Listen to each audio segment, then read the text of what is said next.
5000 సంవత్సరాల అతి పురాతనమైనటువంటి దేవస్థానం.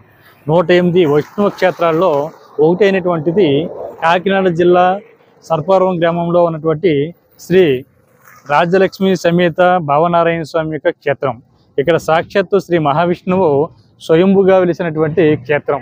ఇక్కడ పాతాళ భైరవ నారాయణ స్వామిగా ఈ ఆలయంలో కొలువై ఉండి భక్తులందరికీ కూడా దర్శనం ఇవ్వడం జరుగుతుంది.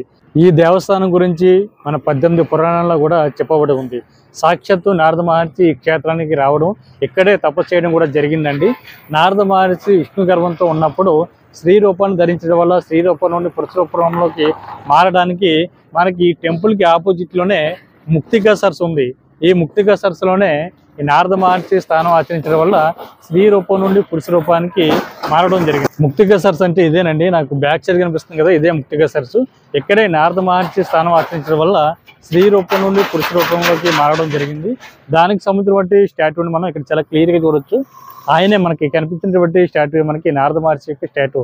మీరు సరిగ్గా చూసినట్లయితే ఒక శైలిలో గాజులు కనిపిస్తూ ఉన్నాయి, అదేవిధంగా బ్లౌజ్ కూడా మనకి కనిపిస్తుందండి.